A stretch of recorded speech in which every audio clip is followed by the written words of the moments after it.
Hello दोस्तों, good morning, नमस्कार। पुराने ज़माने में एक राजा हुआ करता था। उस राजा के पास किसी चीज़ की कोई कमी नहीं थी। उसके पास बहुत सारा शक्तिशाली राजा था, शक्तिशाली राज्य था, बहुत सारी उसके पास मजबूत सेनाएं थी। लेकिन क्या होता था कि जब भी कोई दुश्मन या पड़ोसी देश कोई दुश्मन उस पर आक्रमण करता था तो राजा युद्ध में जाता था। लेकिन इतना सब कुछ होने के बावजूद भी राजा उस युद्ध में हार जाता था। और पुराने ज़माने में जब भी राजा कोई युद्ध हार जाते थे तो उन्हें अपने राज्य का कुछ हिस्सा अपने शत्रु को देना होता था और उसकी अधीनता थोड़ी स्वीकार करनी पड़ती थी।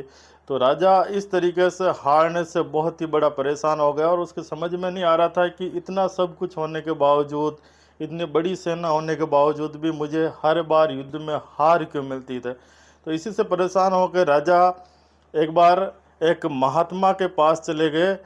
तो महात्मा के पास जाने के बाद उन्होंने बताया कि मेरी इस तरह की प्रॉब्लम है, मेरे पास सब कुछ होते हुए भी मैं युद्ध में बार बार मुझे हार का सामना करना पड़ रहा है। तो उस महात्मा ने कहा कि राजा साहब, आप मेरे पास एक सप्ताह बाद आइए, मैं कुछ आपको ऐसी चीज़ दूंगा जिसकी वजह से आपको युद्ध में हार का सामना ना करना पड़े। तो एक सप्ताह गुजर गया, राजा साहब वापस उस महात्मा के पास चले गए। जब उस महात्मा के पास चले गए तो उस महात्मा ने राजा साहब को समझाया और बिठाया और कहा कि मैं आपको एक तावीज़ दे रहा हूँ। इस तावीज़ को आपको अपने हाथ की जो बाँह होती है उस पर बांधे रखना है। और इस तावीज़ में मैंने एक ऐसा मंत्र लिख दिया है जो मंत्र तुम्हारे अंतिम समय में या अंतिम लड़ाई में काम आएगा। मेरे कहने का मतलब है कि मैंने एक ऐसा मंत्र दिया है, जब आपको लगे कि कोई रास्ता नहीं बचा है और ये मेरे जीवन की अंतिम लड़ाई है, तब आप उस तावीज़ को खोलना और उस मंत्र को पढ़ना, और उस मंत्र को पढ़ने के बाद आप उस युद्ध में विजय हासिल कर पाओगे। तो कुछ दिनों बाद एक बार क्या हुआ, शत्रु ने उनके देश पर आक्रमण कर दिया। तो राजा साहब अपनी सेनाओं को पूरी तैयारी के साथ युद्ध में गए।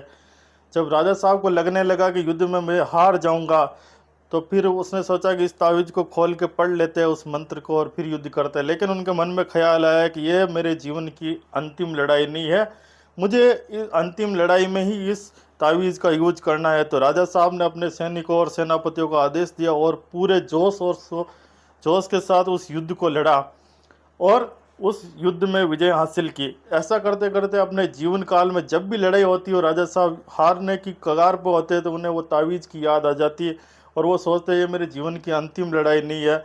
तो वापस वो मोटिवेशन में आ जाते हैं और जोश के साथ पूरा अपना लड़ाई करते और हर युद्ध को जीत लेते। ऐसा करते करते पूरे जीवन में राजा उसके बाद कभी भी किसी भी लड़ाई में नहीं आ रहे। तो दोस्तों, हमारे साथ भी ये होता रहता है, हम सोच लेते हैं कि ये हमारे जीवन की अंतिम प्रॉब्लम है, लेकिन प्रॉब्लम के बाद प्रॉब्लम आती रहती है क्योंकि हमारे पास वो चमत्कारिक तावीज़ नहीं है।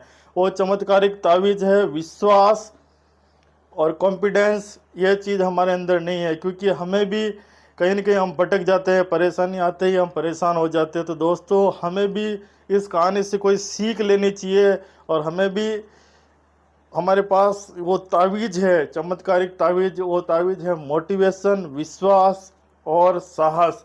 तो इन चीज़ों का हमारे पास रहना चाहिए ताकि हमें भी लाइफ में कभी भी इसी तरह की हार का सामना ना करना पड़े और हम इस तरह की प्रॉब्लम, कोई भी प्रॉब्लम आए हमारी लाइफ में तो उस प्रॉब्लम को हम फेस कर सकें। तो इसी तरह की मोटिवेशनल स्टोरी और लाइफ स्टोरियों के लिए हमारे यूट्यूब चैनल CP बेरवा 92 को आप फॉलो कर सकते हैं और सब्सक्राइब कर सकते हैं। आज के लिए बस इतना ही, मिलते हैं किसी और नई स्टोरी के साथ, तब तक के लिए नमस्कार, धन्यवाद, थैंक यू।